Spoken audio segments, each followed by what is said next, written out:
Hello and welcome to Wedio Academy. My name is Corry Raymond. I'm a director and producer, and today I'm going to be talking to you about script writing. A quick bit about myself. I've penned a couple of award-winning short films and have guided tons of talented writers through the process of writing their first script. To say that I'm just a producer and director is a bit of an injustice to myself. I actually got into filmmaking through my love of writing stories. I initially taught myself how to write screenplays when I was 13, writing on free software Caltex. But my main journey into narrative began when I was 19 and I bought the book Into the Woods by John York. Here it is. It's the definitive book that I would recommend for learning how to write screenplays, and it has been the foundation for all the scripted and even documentaries I've produced. So go ahead and read that. In this tutorial, however, I'm not going to go too deep into narrative structure, as it is quite a large rabbit hole, and some writers even disregard narrative structure entirely. In this tutorial, I'm going to give you a practical guide that you can start applying to your script immediately. But first, let's look at what a screenplay actually is. Now, I'm going to tell you something very important for learning screenwriting. A screenplay is not a storybook. It is a technical document. It is a blueprint for making a movie or TV series which contains information relevant to all the different members of departments across a film's production. It is like the blueprint of a house. A house blueprint doesn't allude to what the house could be. It specifically states this wall goes here. This is where the kitchen goes. And in the exact same way, a screenplay dictates scene length, setting, time of day, direction, and even special effects. These elements are often revised as the movie goes into pre-production. However, these elements are necessary for understanding if a film is viable or not. A screenplay has rules. Dialogue goes here, a scene starts with this, direction goes there, and to break the rules risks making your screenplay come across as amateur. If you are entering a screenwriting competition, it may even disqualify you, so it's very important to learn the formats. Screenplays have different styles depending on the type of production or even the production company. Serial drama has act headings, adverts and promos look entirely different, and some production companies have a completely unique format bespoke for them. For this tutorial, let's start with looking at the most common script format shared by both television and film. I have open on my laptop Final Draft, which is the industry standard screenwriting software. I would recommend buying this or using Caltex, which is a free online software which also formats your scripts properly. This is much easier to use than Word. The formatting is so particular, you'll spend more time formatting than writing. So if you haven't already, sign up for Caltex or download Final Draft. When you begin writing a scene, the first thing you will start with is the scene heading. There are three key parts to writing a scene heading. I'm going to start one now. Int, John's bedroom, day. It starts with INT or EXT, which stands for interior or exterior. This is really important because your scene can only ever be one or the other. If the scene starts inside and ends outside, that needs to be formatted as two scenes. The reason why is because, remember, this is a blueprint for making a movie. Interior means either a set build, a soundstage, or a real life house to hire. Exterior potentially means shooting in the public, shooting on a studio backlot, or maybe even a green screen. So that's why you start with it. Next, you give your location a title. If it is a real place, like Times Square, write Times Square, New York. If it is a character's home, write John's flat. Aim to be specific, such as John's kitchen or John's bathroom, as again, it's for the production designer or location manager to source later down the line. Once you have named a location, stick to it. It will make tagging the locations quicker once it moves into production. Finally, you add a dash and write day or night. Don't write dusk or sunrise. You can describe that next in the action. This scene heading is potentially for scheduling. A night shoot is different from a day shoot. Hit enter and now we're onto the action. In the top middle, you will notice the Elements tab has changed. Click it and you will see an array of options. We will come back to this shortly. Now in the action setting, we're going to start describing the scene. You know when in a movie the director shouts, "Action!" This is why. A scene starts with action. John sits on the bed anxiously. He jumps up and reaches under the bed. Removing from under the bed, he takes out a small shoebox. Inside, there is a gun. Notice how I don't write any description of the room. You can if it is an essential detail to the story, but it is a common mistake to go into too much detail. That is for the director and production designer to come up with in pre-production. The best way to approach action is to think of yourself as a reporter on the radio. You are an observer, whispering into a dictaphone, describing what you are seeing. Don't talk about what the character is thinking in their head. Film is a visual medium. Talk about what you can see. Now let's move on to dialogue. Mum, off camera. John.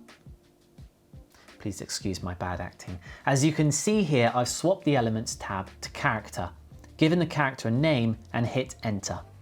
The script has automatically formatted my next text into dialogue. If a character is speaking but you can't see them, add in brackets either off camera or voiceover. John. Coming. John frantically hides the gun as we hear Mum's steps coming up the stairs. Another important thing to say about formatting is that character names should be written in capitals. It helps the actors skim read to find when they're in a scene. It's also important as sometimes characters don't have any dialogue in a scene, so putting it into capitals makes it clear they are physically there. If you're describing a character who is not in the scene, you can put them in lowercase. That's the key difference. So here we have the beginning of a scene. As you can see, the page uses space to communicate different aspects of the script. This allows the different departments to skim through the script to see the relevant information for their role. Actors can just look in the centre of the page. Cinematographers and producers will generally just look at the top and the action. Now, I'm not saying that different departments don't read the whole scripts. Eventually though, all the key information will be stripped out and turned into call sheets or sides. Sometimes actors are only sent the dialogue, for instance.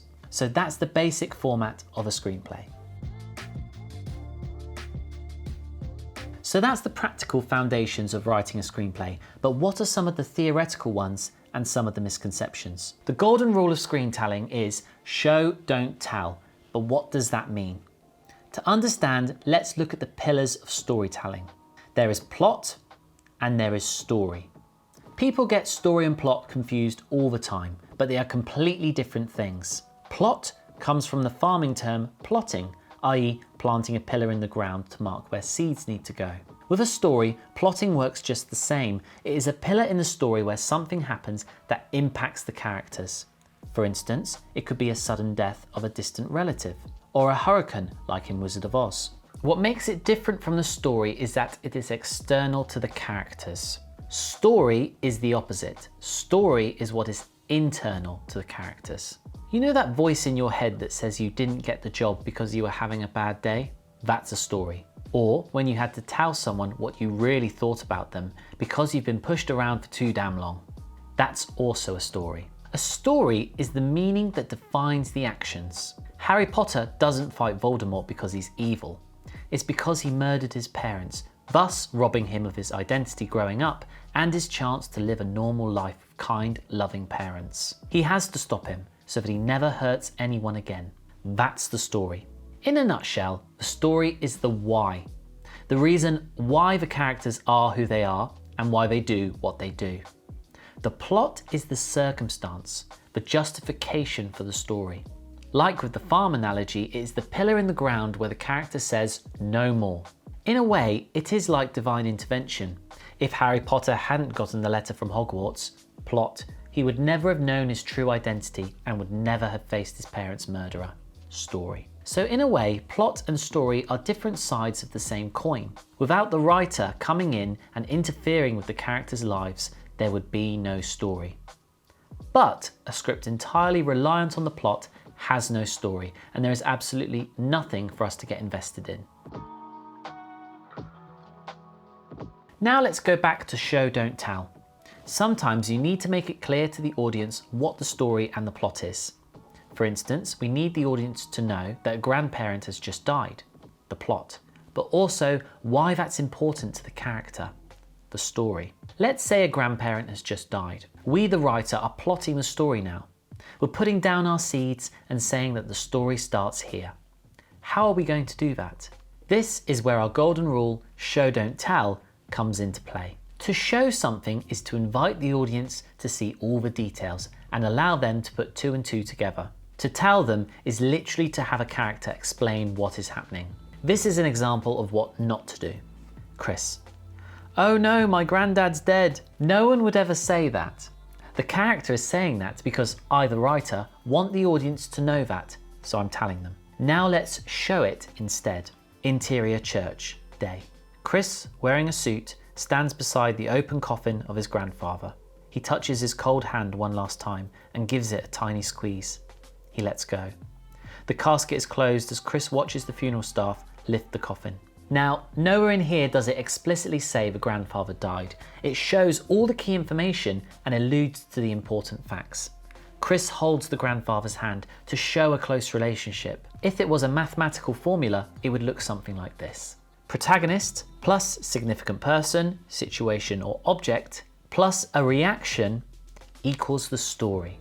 The meaning is what you leave the audience to work out. You just present them with the information. Here is an example of it happening in one of my films. Here, I want to show the character is a mess. He is an alcoholic and high on drugs. The scene starts with the character arriving late to the studio. He looks at the other character through the window. He's wearing shades to mask his eyes. He looks guilty before entering the room and throwing himself onto the chair. If that was an equation, it would read, protagonist arriving late plus friend busy at work plus the protagonist looking guilty, i.e. reacting guilty, equals the story. The story being that this character is a mess and knows it, but doesn't want his friend to give him a hard time because he admires him. That's the story. It can be daunting to start your script, so we're going to start one together. This is my process and uses a lot of tips from successful screenwriters, but you're welcome to start however you prefer. The best place to start is with an idea for a scene, which alludes to a story. The story is something that can be revised later and you don't always know what it is at first. You will hear directors and producers always talking about unlocking the story. It is a bit like a locked door and you're trying different keys to make it open. That's why the best place to start isn't always the story you want to tell, but the important plot point or scene that has inspired you to start writing. Now, I happen to already have an idea for a scene and a short film. It starts with a homeless man who is reunited with an old friend who offers to buy him a coffee. So before I write that script, I'm going to open notes on my computer and start plotting. Exterior, street corner, day. Change please, sir. Sorry, Eric? Reed steps closer to Eric. Eric, it's me, Reed. As you can see, I'm not following any of the script writing formats at this stage. This is just a stream of conscious. Now that I have this intro, I feel a bit more confident to just continue plotting. Reed and Eric connect. Reed feels guilty at seeing his old friend. Can I get you a hot drink? At this stage, I am just telling, because once I start turning it into a script, I'm going to need to find a way to show this. Cut to interior cafe day. The two former friends sit in a cafe, each sipping a hot drink.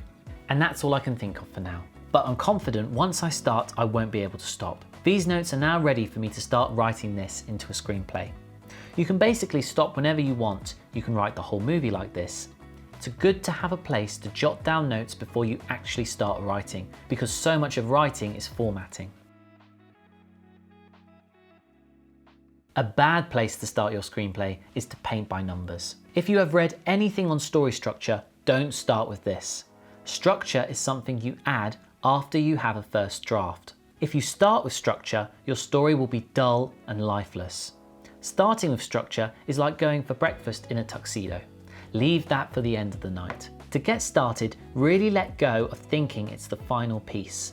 You will revise the script many times, so embrace that. With the first draft, you just need to get it out of your system. To make the most of this video series, now is the time to pause the video and begin writing. For now, just write a short film. Keep it to 2 or 3 scenes, get it out of your system, and then come back to this video to watch what to do next. See you shortly.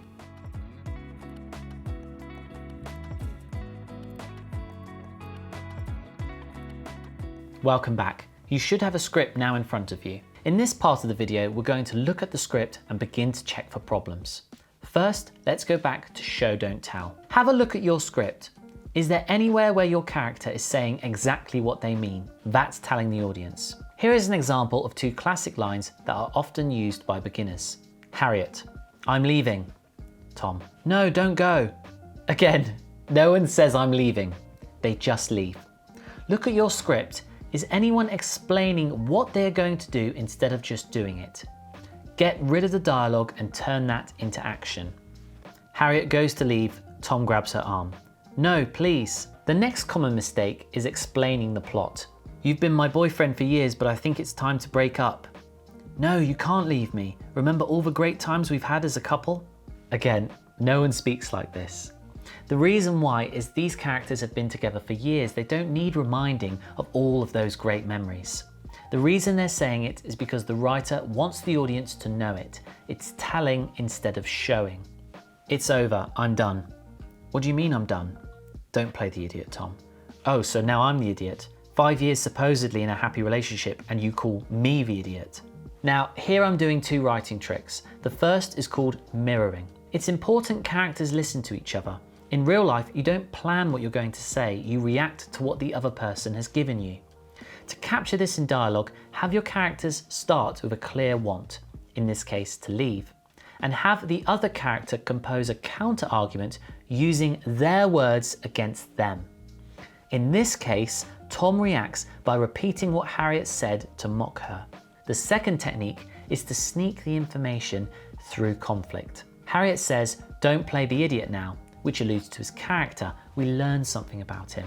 And Tom repeats something that was probably said off screen before the scene started that is now used as an insult. The important thing is I snuck in 5 years in an unhappy relationship, which shows that what they are arguing about is the breakup of a 5-year relationship. Nowhere do the characters explicitly tell the audience the story, the backstory or the plot. They use the tools available to them and then take action to convince the other of their point of view. Go through your script now and see if there is a more creative way to show the story. It is important that your characters have unique voices. Think about 2 friends or siblings if you have any. Would you know exactly how they would react to something if presented with a challenge? I'm sure you would. Your characters need to feel as fully formed and as real as your friends. You need to know exactly what they would say and how they would react at a given moment. As a quick exercise, write a scene between 2 characters. One of them has a stutter and the other is hard of hearing. The 2 characters will have completely different voices and ways of seeing the world, which will make for a good dynamic between them. When designing your characters, think about what makes their voices unique. Back to Tom and Harriet. Let's have it that Tom went to clowning school and never takes anything seriously. And let's have Harriet as a lawyer who has just been made a partner at her firm. How do these characters communicate? How do they clash and how do they gel? When Harriet says, "I'm done," how does the clown in Tom react? He wouldn't believe it. Everything to Tom is a joke, so he thinks she's joking. But Harriet is very serious. She would never joke about something that important. Go through your characters and double check that their voices are unique. In every scene of your script, your character has an objective, a super objective, and an unconscious desire. The objective is their purpose for being in the scene. Indiana Jones wants to find out where the Ark is. Voldemort wants the Philosopher's Stone. The super objective is the larger thing motivating them. Indiana Jones wants the Ark because he wants to stop the Nazis. Voldemort wants the stone so he can renew his body and continue his evil quest to rule the world. The unconscious desire is the objective the character isn't even aware of. Indiana Jones wants the Ark because of guilt towards how things ended with Marion and her father. Voldemort wants to unlock immortality because he is unloved, and so directs his energy to self-serving goals. Therefore, he wants to be loved. If your character doesn't want anything, then you have no story. We all want things, consciously and unconsciously. Give your characters something to want, and characters who either want the same thing or want to stop them. Let's go back to Tom and Harriet. Harriet wants to leave, objective. Tom doesn't want her to leave, Harriet's obstacle. Harriet wants to leave because she wants to be a successful lawyer and fears Tom is holding her back, super objective. Harriet wants to be successful because she was abandoned by her father, so thinks she needs independence. So what she really wants is security, unconscious desire. Finally, we have reached the time to wear the tuxedo, scene structure. Here you are going to look at your scenes and check to see if they are following the classic scene structure. If it isn't, it's time to look at revising your script. Scenes generally start halfway through the action. In the scene with Tom and Harriet, we've skipped the moment Harriet awkwardly brings up the subject matter and instead go straight into saying what she wants. Rule of thumb, skip to the good part. Don't show characters entering the room and saying hello. Go immediately into the action. So the characters start the scene by trying to get what they want. Do we give it to them? No, because then the scene and the movie would be over. Instead, they experience an obstacle. Something is in their way from getting what they want. In Harriet's case, Tom. Tom wants the opposite of what Harriet wants, which is why the scene works. A scene is only as compelling as the obstacle stopping the character. The greater the obstacle, the more compelling the story. When the characters battle it out, they need to use all the tools they have available to them. Imagine in a video game where your character uses their best moves. Whether verbal or non-verbal, the characters use their best arguments to get what they want. Finally, at the end of the scene, there is a resolution, and it can only be one of two things. They get what they want, or they don't. This is going to impact what happens next in the story. If Harriet leaves Tom, what is Tom going to do? And what will Harriet do next? Their lives are changed as a result of this scene, and the story is continuing to move forward. If Harriet doesn't get what she wants, the scene cannot be pointless. The change will be that she will try another method. Maybe she will decide to plan his murder. Look at your scene. Does the character get what they want? Is there a change at the end of the scene which moves the course of where the story was going? It's worth noting that a scene structure is a smaller version of the entire piece. A feature film follows the exact same structure as a scene does, and the ending of the film is when the character obtains or fails to attain their super objective. A scene's purpose is to show characters trying to win their mini objectives to satisfy the master objective. Each scene is like baby steps in the grand design, and it can't all be win-win. Think of the game Snakes and Ladders. Sometimes you ascend, and sometimes you have setbacks. I hope you have enjoyed our first Script Writing 101 session. What I would suggest is to keep revisiting this video when you have a new script to make sure you're doing all the right things. If you would like your script reviewed and possibly featured in a future video, please send them to us. Till next time.